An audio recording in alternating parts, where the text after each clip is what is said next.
Hello guys, so it's just a quick one.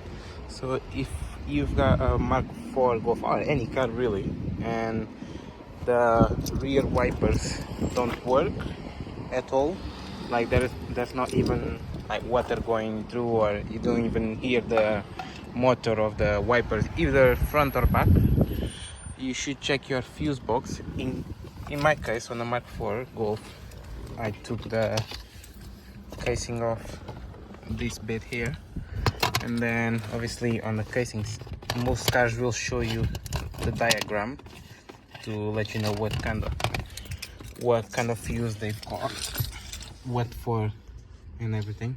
So here, if I go here, it says here the wiper blades for the back, and then if you count here, then it will be this one here.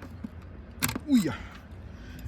And it's a 15 amperes, and as you can see is gone. I'll compare it to a new one.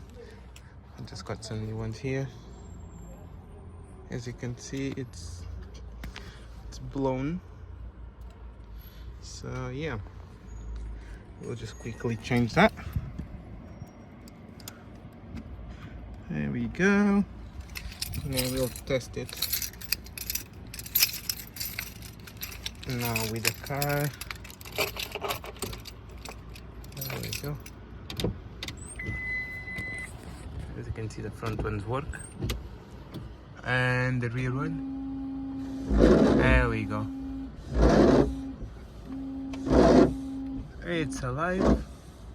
Yeah, that's a quick one just to show you how easy it is to change the bulbs.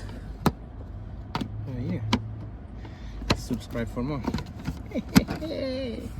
Actually, there was no water coming in, so I just put some wire here and then just kind of unclogging it.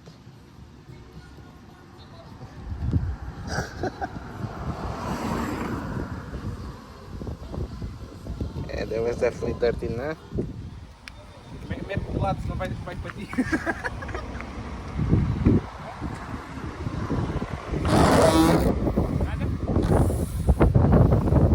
So we found a leak, and that's why there is no water coming out the back, because in this tube here, on the black one, there is a leak. So we need to we need to amend that. A little job turned into a fucking project. As you can see, we put the fuel lines away from this spot here. The radiator reservoir is out of the way as well to get to this part here. So in your case, if you find a leak in this area here, it might be from the lines. I was just looking at my dash, like thinking, what the hell is this? And all of a sudden I pressed it. Wow, look at that. Ah, yeah.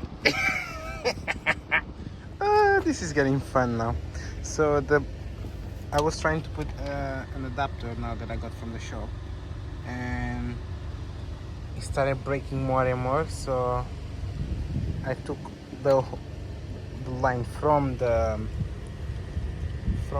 reservoir here down there. I got it out, and I'm going to see if I can replace the whole line instead of just repairing the little bit. Got some new tubing now. This is the old fitting that was there. It's still okay, and this is the new one, and the tube is more flexible because the other one was so dry they started cracking. So let's see if I can put this one. I now connected it to the line. Seems okay. I just need to push this one more. So yeah, that's all kind of done. As you can see right down there, it's connected, and then here it's connected as well. I've used these adapters here and a bit of pipe. Well, let's see if it works. Yep, it's working. As you can see, the fluid there, it's all good, it's pumping through. No leaks here or down there. I'm just laughing because, like, as you guys might know, I'm not a mechanic at all, so this is just pure luck, I guess. Yeah.